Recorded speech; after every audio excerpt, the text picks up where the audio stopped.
there you have it, folks. Absolutely stunning outcome for the Clippers. They are defeated by the Denver Nuggets in the best-of-7 series. Nuggets yet again come back from 3-1 and absolutely stun this Clippers team, who many had winning the championship. You can't come up with enough adjectives for this one, folks. You really can't. This is unbelievable. If you were just to watch this game and you didn't know anything about any of the teams, never watched the NBA before, but you'd watched basketball, so you knew what was going on, you would say, oh, the Nuggets are the better team. Max Kellerman said something this morning, oh, the team with the best player always wins in Game 7, or for the most part always wins.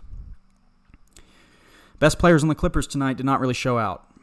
We'd seen Paul George struggling throughout the playoffs, but tonight Kawhi Leonard joined in on that action as well. 14 points in a Game 7, 6 of 22.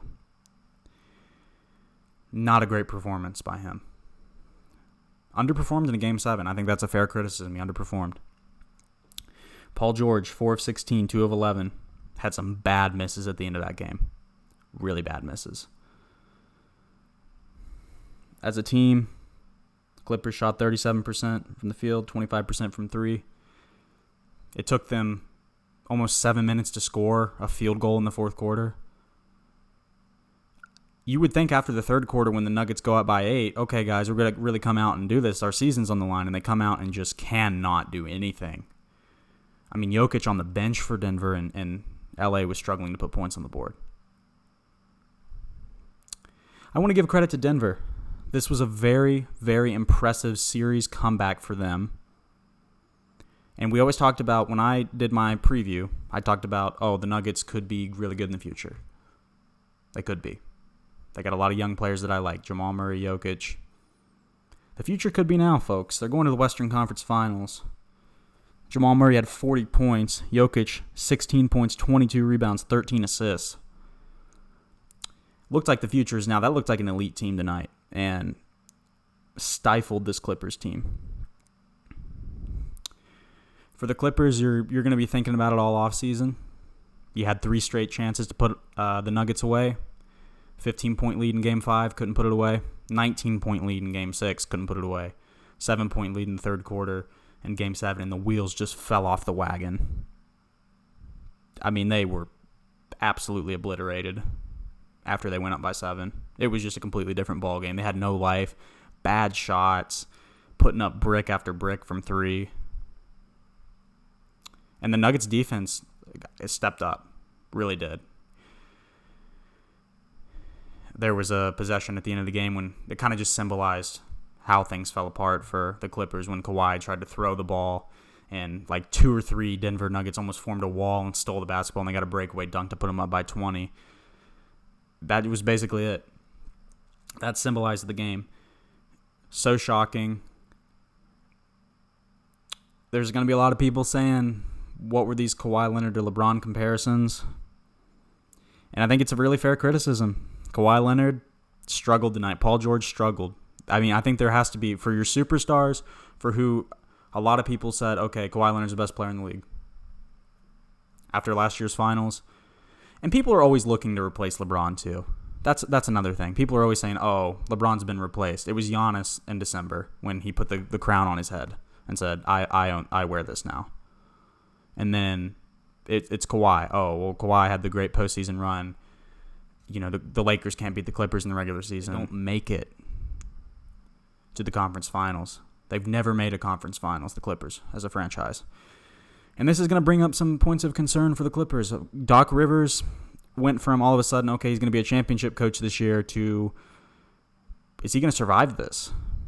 I don't know if they would move off of him. I think he's a great coach, but there's got to be some finger pointing here. And there's going to be, I'm sure, inside of the Clippers organization, they're tired of not winning. And when you never make a conference finals in your franchise history, there's going to be some questions. There's going to be some questions asked. It's a very interesting development here. We can talk about Denver and LA, the Lakers, later. But for now, I think all the talk's going to be on the Clippers and what went wrong for them. Like I said, a lot of people had them coming into the season as the favorite. Colin Cowherd many times said that they should be the favorite. Chris Broussard defended them at every turn. Skip Bayless, of course.